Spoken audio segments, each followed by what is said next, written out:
Hey guys welcome back. ಹೇಗಿದ್ದೀರಾ ಎಲ್ಲರೂ? ಆರಾಮಾಗಿದ್ದೀರಾ ಅಂತ ಅಂದ್ಕೊಂಡಿದ್ದೀನಿ. ನಾನಿವತ್ತು ಬೆಳಗ್ಗೆ ವ್ಲಾಗ್ ಮಾಡಬೇಕು ಅಂತ ಅಂದ್ಕೊಂಡಿದ್ದೆ, ಆದರೆ ಮರೆತುಬಿಟ್ಟೆ ನಾನು ವ್ಲಾಗ್ ಸ್ಟಾರ್ಟ್ ಮಾಡಲಿಕ್ಕೆ. ನಾನು ಬೆಳಗ್ಗೆ ಬ್ರೇಕ್ಫಾಸ್ಟ್ ಎಲ್ಲ ಆದಮೇಲೆ ಕಾಫಿ ಕುಡಿತಾ ವ್ಲಾಗ್ ಸ್ಟಾರ್ಟ್ ಮಾಡಿದ್ದೀನಿ. ನೋಡೋಣ ಇವತ್ತಿನ ದಿನ ಹೇಗೆ ಹೋಗುತ್ತೆ ಅಂತ. ತುಂಬ ಮಾತಾಡಲಿಕ್ಕೆ ಇದೆ, ನಿಮ್ಮ ಜೊತೆ ಏನೇನೋ ಹೇಳ್ಕೋಬೇಕಿದೆ. ದಮ್ಮನ್ ಕೇಳ್ತಾ ಇದ್ದ, ನಾನು ಟೌನ್ಗೆ ಹೋಗ್ತೀನಿ, ಏನು ತರಬೇಕು ನಿಂಗೆ ಅಂತ. ನಾನು ಕೇಳ್ತಾ ಇದ್ದೆ, ಏನೇನು ತರ್ತೀಯ, ಬೇರೆ ಏನು ತರ್ತೀಯ ಅಂತ ಕೇಳ್ತಿದ್ದೀನಿ. ಅವನು ಐಸ್ ಕ್ರೀಮ್ ತರ್ತೀನಿ, ಚಿಚ್ಚಿ ತರ್ತೀನಿ ಅಂತ ಹೇಳ್ತಾ ಇದ್ದಾನೆ. ನಂದು ಕಾಫಿ ಎಲ್ಲ ಕುಡಿದ ಮೇಲೆ ಅವನ ಜೊತೆ ಹೊರಗಡೆ ವಾಕಿಂಗ್ ಹೋಗಿ ಬಂದೆ.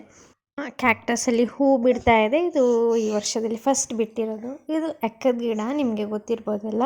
ಮನೆ ಮುಂದೆ ನಟ್ಟೆ ತುಂಬ ಒಳ್ಳೆಯದು ಅಂತ ಹೇಳ್ತಾರೆ. ನಾನು ನಟ್ಟಿದ್ದೆ, ತುಂಬ ಚೆನ್ನಾಗಿ ಬರ್ತಾ ಇದೆ ಗಿಡ. ನಾವು ಕಡ್ದು ಬಿಸಾಡ್ತಾನೆ ಇರ್ತೀವಿ, ತುಂಬ ದೊಡ್ಡದಾಗಿದೆ ಅಂತ. ಆದರೂ ಅದು ಚೆನ್ನಾಗಿ ಬೆಳೆಯುತ್ತೆ. ಹೂ ಕೂಡ ತುಂಬಾ ಚೆಂದ, ದೇವರಿಗಿಟ್ಟರೆ ಒಳ್ಳೆಯದಂತೆ. ನಿಮಗೆ ಹಳೆ ವಿಡಿಯೋದಲ್ಲಿ ಒಮ್ಮೆ ಹೇಳಿದ್ದೆ ನನಗೆ ಮನೇಲಿ ತರಕಾರಿ ಬೆಳೆಸೋದಂದರೆ ಇಷ್ಟ ಅಂತ. ಇಲ್ಲಿ ನೋಡ್ತಾ ಇದ್ದೀರಾ, ನಾನು ಪಂಪ್ಕಿನ್ ಸೀಡ್ ಹಾಕಿದ್ದೆ. ಒಂದು 4 ಗಿಡ ಬಂದಿತ್ತು, ಅದರಲ್ಲಿ ಬರೀ ಒಂದೇ ಗಿಡ ಚೆನ್ನಾಗಿ ಬಂದಿದ್ದು. ಅದು ಹೀಗೆ ಹಬ್ಕೊಂಡಿದೆ ಗಿಡ. ತುಂಬ ಕಾಯಿ ಬಿಟ್ಟಿದೆ, ಪಂಪ್ಕಿನ್ ಆಗಿದೆ. ಹಣ್ಣಾಗಲಿ ಅಂತ ಬಿಟ್ಟಿದ್ದೀನಿ. ಹೆಗ್ಗಣ ಎಲ್ಲ ಬಂದು ತಿಂದುಬಿಡ್ತಾಯಿತ್ತು, ಅದಕ್ಕೆ ನಾನು ಅದನ್ನ ಕವರ್ ಮಾಡಿದ್ದೀನಿ. ತುಂಬ ಕಾಣಕ್ಕೆ ಸಿಗ್ತಾ ಇರಲಿಲ್ಲ. ಇವಾಗ ಸ್ವಲ್ಪ ದೊಡ್ಡದಾದ್ಮೇಲೆಲ್ಲ ಅಲ್ಲಿ ಕಾಣಲಿಕ್ಕೆ ಸಿಗ್ತಾಯಿದೆ. ತುಂಬ ಖುಷಿ ಆಗ್ತದೆ ಹೀಗೆ ಮನೆಯಲ್ಲಿ ತರಕಾರಿ ಬೆಳೆದು ಅದರಲ್ಲಿ ಫಸಲು ಸಿಗುವಾಗ ಒಂದು ಸ್ಯಾಟಿಸ್ಫ್ಯಾಕ್ಷನ್, ಒಂದು ಖುಷಿ. ಅದರಿಂದ ಮನೆಯಲ್ಲಿ ಬೆಳೆದಿರೋ ತರಕಾರಿನ ಕೊಯ್ದು ಅಡುಗೆ ಮಾಡೋದು ಅಂದರೆ ಏನೋ ಒಂಥರ ಖುಷಿ, ನಮ್ಮ ಮನೇಲಿ ಬೆಳೆದಿದ್ದು ಅಂತ ಹೇಳ್ಕೊಳ್ಳಿಕ್ಕೆ. ತುಂಬ ಕಡೆ ಕಾಯಿ ಬಿಟ್ಟಿತ್ತು, ನಾನು ಇದೆಲ್ಲ ಅಬ್ಸರ್ವೇ ಮಾಡಿರಲಿಲ್ಲ. ಕಾಣಿಸ್ತಾ ಇದೆ ಅಲ್ಲ ನಿಮಗೆ, ಅಲ್ಲಿ ಹಣ್ಣಾಗ್ತಾ ಇದೆ.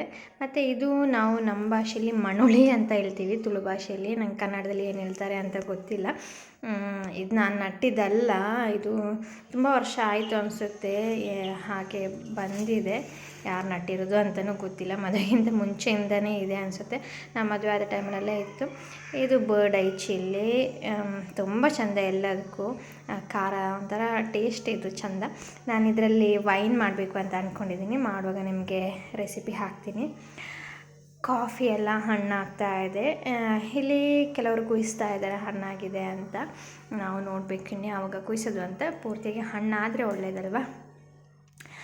ತೋಟಕ್ಕೆಲ್ಲ ಒಂದು ರೌಂಡ್ ಹಾಕಿ ವಾಪಸ್ ಮನೆಗೆ ಬಂದೆ. ಮಧ್ಯಾಹ್ನ ಅಡುಗೆ ಮಾಡಲಿಕ್ಕಿತ್ತು, ಒಬ್ಬಳೇ ಹೋಗಿದ್ದೆ. ದಮ್ಮನ ಹೊರಗಡೆ ಆಟ ಆಡ್ತಾ ಇದ್ದ. ಓಕೆ, ತುಂಬ ದಿನ ಆಯಿತು ವ್ಲಾಗ್ ಮಾಡಬೇಕು ಅಂತ ಅಂದ್ಕೊಂಡು. ನನಗೆ ಟೈಮ್ ಆಗ್ತಾ ಇರಲಿಲ್ಲ ವ್ಲಾಗ್ ಮಾಡೋಕ್ಕೆ. ಇವತ್ತು ಬೆಳಗ್ಗೆಯಿಂದನೇ ವ್ಲಾಗ್ ಮಾಡಬೇಕು ಅಂತ ಅಂದ್ಕೊಂಡಿದ್ದೆ, ಆದರೆ ಸ್ಟಾರ್ಟ್ ಮಾಡೋಕ್ಕಾಗಲಿಲ್ಲ, ನನಗೆ ನೆನಪಾಗಲಿಲ್ಲ. ಹಾಗೆ ಬೆಳಗ್ಗೆ ಎಲ್ಲ ಬ್ರೇಕ್ಫಾಸ್ಟ್ ಎಲ್ಲ ಮುಗಿಸಿ ನಾನು ತೋಟಕ್ಕೆಲ್ಲ ಒಂದು ರೌಂಡ್ ಹೋಗಿ ಬಂದೆ. ಈಗ ಮಧ್ಯಾಹ್ನಕ್ಕೆ ಅಡುಗೆ ಮಾಡೋಣ ಅಂತ.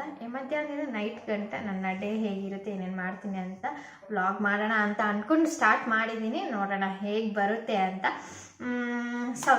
ಸಾಂಬಾರು ಸೌತೆ ತಗೊಂಡಿದ್ದೀನಿ ಮಧ್ಯಾಹ್ನ ಕರಿ ಮಾಡಲಿಕ್ಕೆ. ನೆಕ್ಸ್ಟ್ ಬೇರೆ ಏನು ಮಾಡೋದು ಗೊತ್ತಿಲ್ಲ, ಫಸ್ಟ್ ಕರಿ ಮಾಡೋಣ. ನಾನು ಫಾಸ್ಟ್ ಫಾರ್ವರ್ಡ್ ಮಾಡಿದ್ದೀನಿ, ಆಲ್ರೆಡಿ ಹೇಳಿದ್ದೀನಿ ನಿಮಗೆ ಹಳೆ ವೀಡಿಯೋಸ್ ತುಂಬ ಲಾಂಗ್ ಆಗುತ್ತೆ ಅಂತ ಹೇಳ್ಬಿಟ್ಟು ನಾನು ಫಾಸ್ಟ್ ಫಾರ್ವರ್ಡ್ ಮಾಡೋದು ಅಂತ. ಜಸ್ಟ್ ನಾನು ಅದ್ರ ಸೀಡ್ ಮಾತ್ರ ತೆಗೆದಿದ್ದೀನಿ, ಸಿಪ್ಪೆ ತೆಗಿತಾ ಇಲ್ಲ. ಸಿಪ್ಪೆ ತೆಗೆಯದೆ ಹಾಗೆ ಸಾರು ಮಾಡ್ತಾಯಿದ್ದೆ, ನನಗೆ ಹಾಗೆ ಖುಷಿ ಆಗ್ತದೆ.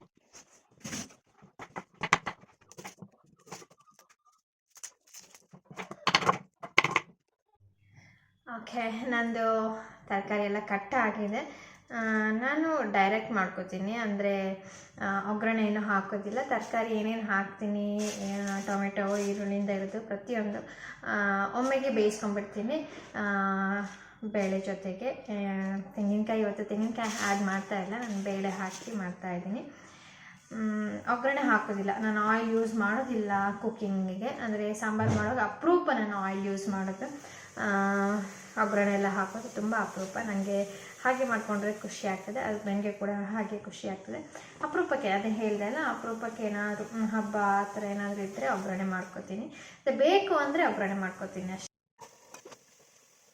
ಸಾಂಬಾರಿಗೆ ಇಟ್ಟು ಅದಕ್ಕೆಲ್ಲ ಬೇಕಾಗಿರೋ ಮಸಾಲೆ ಎಲ್ಲ ತೆಗೆದು ಹಾಕೋತಾ ಇದ್ದೀನಿ. ಹೀಗೆ ಎಲ್ಲ ಒಟ್ಟಿಗೆ ಹಾಕಿಬಿಟ್ಟು ಬೇಯಿಸ್ಬಿಡ್ತೀನಿ. ಒಂದು 2-3 ವಿಷಲ್ ಹಾಕ್ತೀನಿ ನಾನು. ಆದಮೇಲೆ ಸಾಂಬಾರು ರೆಡಿಯಾಗಿರುತ್ತೆ. ನನಗೆ ತುಂಬ ಖುಷಿ ಈ ಥರ ಮಾಡಿ ಊಟ ಮಾಡೋದು ಅಂದರೆ. ಒಂಥರ ಟೇಸ್ಟ್ ಚೆನ್ನಾಗಿರುತ್ತೆ. ನಾನು ರೆಸಿಪಿ ಹಾಕ್ತಾಯಿಲ್ಲ, ಜಸ್ಟ್ ನನ್ನ ಡೇ ಹೇಗಿರುತ್ತೆ ಅಂತ ತೋರಿಸ್ತಾ ಇದ್ದೀನಿ ನಿಮಗೆ. ಓಕೆ, ಸಾರಿಗೆ ಇಟ್ಟಾಯಿತು. ಈಗ ಫಸ್ಟ್ ವಿಷಲ್ ಕೂಡ ಬಂತು.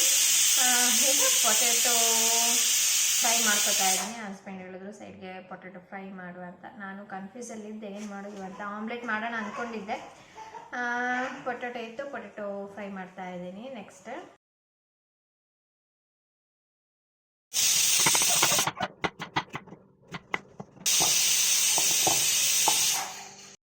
ಮಸಾಲ ಏನು ಜಾಸ್ತಿ ಹಾಕೋತಾ ಇಲ್ಲ. ಟರ್ಮರಿಕ್ ಪೌಡ್ರ್, ಚಿಲ್ಲಿ ಪೌಡರ್ ಮತ್ತು ಸಾಲ್ಟ್ ಹಾಕೋತಾ ಇದ್ದೀನಿ. ಬೇರೆ ಏನೂ ಇಲ್ಲ.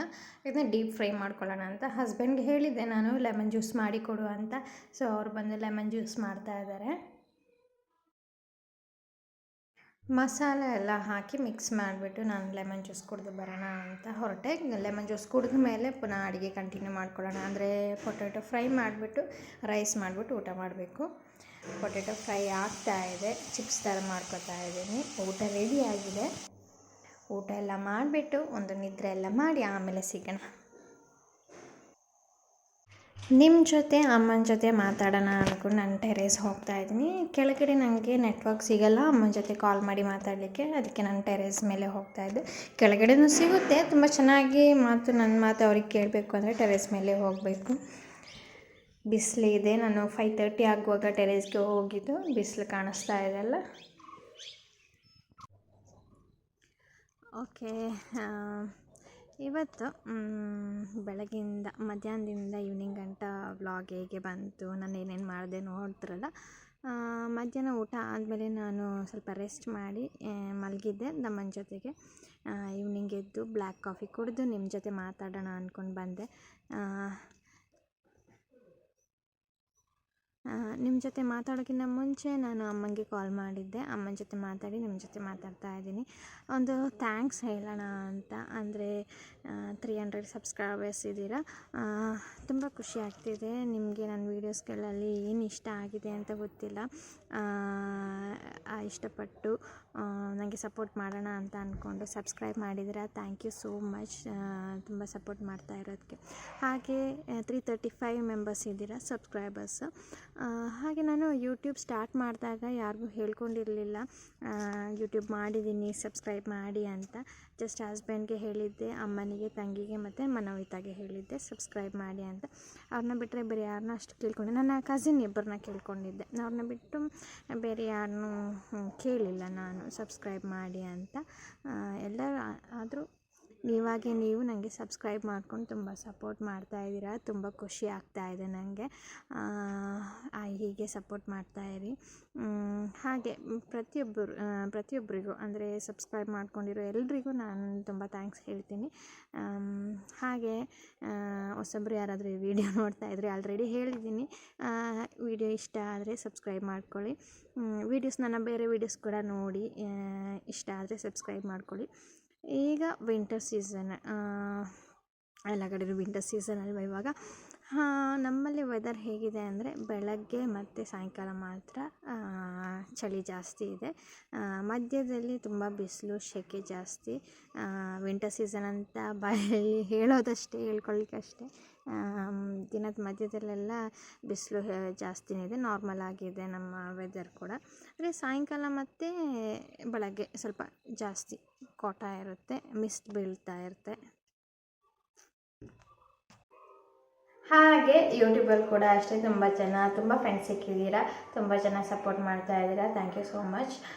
ವೀಡಿಯೋಸ್ ಎಲ್ಲ ಅಪ್ಲೋಡ್ ಮಾಡಲಿಲ್ಲ ಅಂದರೆ ಹೇಳ್ತಾ ಇರ್ತೀರ ವೀಡಿಯೋಸ್ ಹಾಕಿ ಅಂತ. ಹಾಗೆ ಇವತ್ತು ನಾನು ಬ್ಲಾಗ್ ಸ್ಟಾರ್ಟ್ ಮಾಡಿದ್ದು. ಇನ್ಮೇಲೆ ಕಂಟಿನ್ಯೂಸ್ ಆಗಿ ವೀಡಿಯೋಸ್ ಅಪ್ಲೋಡ್ ಮಾಡೋಣ ಅಂತ ಅಂದ್ಕೊಂಡಿದ್ದೀನಿ. ನೋಡೋಣ ಹೇಗಾಗುತ್ತೆ ಅಂತ. ಅಂದ್ಕೊಳ್ಳೋ ಅಷ್ಟು ಸುಲಭ ಅಲ್ಲ ವೀಡಿಯೋಸ್ ಮಾಡಿ ಅಪ್ಲೋಡ್ ಮಾಡೋದು. ನನಗೆ ಅಷ್ಟು ಸುಲಭ ಆಗ್ತಾಯಿಲ್ಲ. ನೋಡೋಣ ಹೇಗಾಗುತ್ತೆ ಅಂತ. ಪುನಃ ಕಾಫಿ ಕುಡಿತಾ ಇದ್ದೀನಿ. ಒಮ್ಮೆ ಬ್ಲ್ಯಾಕ್ ಕಾಫಿ ಕುಡ್ದಾಯಿತು, ಇವಾಗ ಪುನಃ ಹಾಲು ಹಾಕಿ ಕಾಫಿ ಮಾಡ್ಕೊಂಡಿದ್ದೀನಿ. ನೋಡೋಣ ಇವತ್ತಿನ ಡೇ ಇನ್ನು ನೆಕ್ಸ್ಟ್ ಹೇಗೆ ಹೋಗುತ್ತೆ ಅಂತ. ಸ್ನಾನ ಎಲ್ಲ ಮುಗಿಸ್ಕೊಬಂದು ನಂದು ಮಧ್ಯಾಹ್ನದಿಂದ ಪಾತ್ರ ವಾಶ್ ಆಗಿರಲಿಲ್ಲ. ಪಾತ್ರ ಎಲ್ಲ ವಾಶ್ ಮಾಡ್ಕೊತಾ ಇದ್ದೀನಿ. ಹಸ್ಬೆಂಡ್ ಮಾಡಿಕೊಡ್ತಾರೆ, ಇವತ್ತು ನಾನೇ ಮಾಡ್ತಾಯಿದ್ದೀನಿ. ಅಂದರೆ ಡೈಲಿ ಅವ್ರ ಕೈಲಿ ಮಾಡಿಸಲ್ಲ, ಮಾಡ್ತಾರೆ ಅವರೇ ಜಾಸ್ತಿ ನನಗೆ ವಾಶ್ ಮಾಡಿ ಕೊಡೋದು. ಆದರೆ ಇವತ್ತು ನಾನು ಮಾಡೋಣ ಅಂತ ಮಾಡ್ತಾಯಿದ್ದೀನಿ. ಈ ಫ್ರೂಟ್ ಏನು ಹೇಳ್ತಾರೆ ಅಂತ ನಂಗೆ ಗೊತ್ತಿಲ್ಲ, ಬಟ್ ಇದ್ರ ಒಳಗೆ ತಿಂತಾರೆ. ಇದು ನಮಗೆ ಇಲ್ಲಿ ಒಬ್ಬರು ಕೊಟ್ಟಿದ್ದು, ನನಗೆ ಮಾವು ಹಾಕಬೇಕು. ಅದರಲ್ಲಿ ಮೇಲೆ ಸಿಪ್ಪೆ ತೆಗೆದುಬಿಟ್ಟು ಒಳಗೆ ಫುಲ್ ಸ್ಪಾಂಜ್ ಥರ ಇರುತ್ತೆ, ಮಧ್ಯದಲ್ಲಿ ಬೀಜ ಇರುತ್ತೆ, ಅದನ್ನ ತೆಗೆದು ಬಿಸಾಡಿ ಬರೀ ಆ ಸ್ಪಾಂಜ್ ಮಾತ್ರ ತಿನ್ನೋದು. ಇದರಲ್ಲಿ ಬೇರೆ ರೆಸಿಪಿಗಳೇನಾದರೂ ಮಾಡೋದು ಗೊತ್ತಿದ್ದರೆ ಹೇಳಿ ನನಗೆ, ಇಲ್ಲ ನಾನು ಸರ್ಚ್ ಮಾಡ್ತೀನಿ ಯೂಟ್ಯೂಬಲ್ಲಿ ಏನು ರೆಸಿಪಿ ಏನಿದೆ ಅಂತ. ತಿನ್ನೋಕ್ಕೆ ಚೆನ್ನಾಗಿರುತ್ತೆ, ಒಳಗಿದ್ದು ಸ್ಪಾಂಜಾಗಿ ಸ್ವೀಟ್ ಆಗಿರುತ್ತೆ. ಹೀಗಿರುತ್ತೆ ನೋಡಿ.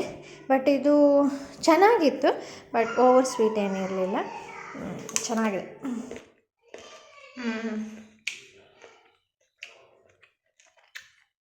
ಇದು ಕೆಲವೊಂದು ತುಂಬ ಹಣ್ಣಾಗಿದ್ದರೆ ಸಿಹಿ ಇರುತ್ತೆ, ಇದಷ್ಟು ಸಿಹಿ ಇಲ್ಲ, ಬಟ್ ಓಕೆ, ತಿನ್ನೋಕ್ಕೆ ಚೆನ್ನಾಗಿದೆ. ನಾನು ಪಂಪ್ಕಿನ್ದು ಪಾಯಸ ಮಾಡಬೇಕು ಅಂತ ಇಲ್ಲಿ ಪಕ್ಕದಲ್ಲಿ ಮಾವನ ಹತ್ರ ನಾನೊಂದು ಪಂಪ್ಕಿನ್ ಕೇಳ್ಕೊಂಡಿದ್ದೆ. ನಮ್ಮಲ್ಲಿ ಹಣ್ಣಾಗಿರಲಿಲ್ಲ, ಸೊ ಅವ್ರು ತಂದುಕೊಟ್ಟು ತುಂಬ ದಿನ ಆಗಿತ್ತು, ಮಾಡೋಕ್ಕೆ ಆಗಲಿಲ್ಲ ನನಗೆ. ಇವತ್ತು ಬಂದು ಕೇಳಿದ್ರು ಮಾಡಿದ್ಯಾ ಅಂತ, ಹಾಗೆ ಮಾಡೋಣ ಅಂದ್ಕೊಂಡು ಮಾಡ್ತಾಯಿದ್ದೀನಿ. ತುಂಬ ಚೆನ್ನಾಗಿತ್ತು, ಒಳಗಡೆ ಬೆಳೆದು ತುಂಬ ಒಳ್ಳೆ ಕಲರ್ ಇತ್ತು. ಗಿಡದಲ್ಲೇ ಹಣ್ಣಾಗಬೇಕು, ಗಿಡದಲ್ಲೇ ಹಣ್ಣಾದರೆ ಒಳ್ಳೆ ಟೇಸ್ಟ್ ಇರುತ್ತೆ, ಒಳ್ಳೆ ಕಲರ್ ಕೂಡ ಇತ್ತು ಇದು. Wow,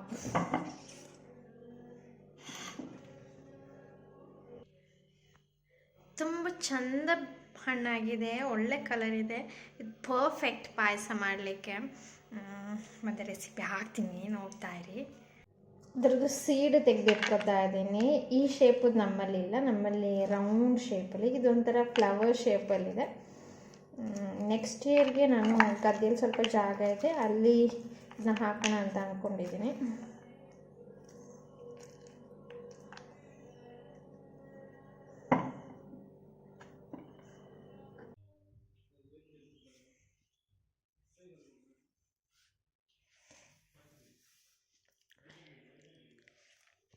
good morning. ನನಗೆ ನಿನ್ನೆ ವ್ಲಾಗ್ ಎಂಡ್ ಮಾಡೋಕ್ಕಾಗಲಿಲ್ಲ. ನೈಟ್ ಊಟ ಮಾಡಿದ್ಮೇಲೆ ಹಾಗೆ ಬಿಗ್ ಬಾಸ್ ನೋಡಿ ಮಲಗಿಬಿಟ್ಟೆ. ಸೊ ಇವತ್ತು ಸ್ವಲ್ಪ ಕಂಟಿನ್ಯೂ ಮಾಡಿ ಹಾಗೆ ಎಂಡ್ ಮಾಡೋಣ ಅಂತ ಅಂದ್ಕೊಂಡಿದ್ದೀನಿ. ನೋಡೋಣ ಹೇಗಾಗುತ್ತೆ ಅಂತ. ನಿನ್ನೆ ವ್ಲಾಗಲ್ಲಿ ನಿಮಗೆ ನಾನು ಪಂಪ್ಕಿನ್ದು ಗಿಡ ಮತ್ತು ಪಂಪ್ಕಿನ್ ಆಗಿರೋದೆಲ್ಲ ತೋರಿಸಿದ್ದೆ. ಇವತ್ತು ನಾನು ಹಸ್ಬೆಂಡ್ ಜೊತೆ ಹೋಗಿ ಪಂಪ್ಕಿನ್ನೆಲ್ಲ ಕುಯ್ಕೊಬಂದೆ. ಬೇಕು ಅಂದರೆ ಒಂದು ಇಟ್ಕೋತೀನಿ, ಒಂದು ತುಂಬ ಹಣ್ಣಾಗಿದೆ, ಅದನ್ನ ಸೀಡ್ಗೆ ಇಟ್ಕೋತೀನಿ. ಅದು ಬಿಟ್ಟು ಬಾಕಿ ಹಸ್ಬೆಂಡ್ ಏನು ಹೇಳ್ತಾರೆ ಹಾಗೆ ಮಾಡೋಣ ಅಂತ ಅಂದ್ಕೊಂಡಿದ್ದೀನಿ. ಸುಮಾರು ಸಿಕ್ತು, ಒಂದು 10-15 ಸಿಕ್ಕಿದೆ. ಹಸ್ಬೆಂಡ್ ಹೇಳ್ತಿದ್ದಾರೆ ಗಿಡ ತೆಗೆದು ಬಿಸಾಕು ಅಂತ. ಅಂದರೆ ಕಾಫಿ ಗಿಡಕ್ಕೆಲ್ಲ ಹಬ್ಕೊಂಡಿದೆ, ಕಾಫಿ ಕುಯ್ಯುವಾಗ ಪ್ರಾಬ್ಲಮ್ ಆಗ್ತದೆ ಅಂತ ಹೇಳ್ಬಿಟ್ಟು ಅದನ್ನು ತೆಗೆದು ಬಿಸಾಕು ಅಂತ ಹೇಳ್ತಿದ್ದಾರೆ. ತೆಗಿಬೇಕು. ಇಷ್ಟು ಸಿಕ್ಕಿದೆ, ನೋಡ್ಬೇಕು ಏನು ಮಾಡೋದು ಅಂತ ಹಸ್ಬೆಂಡ್ ಏನು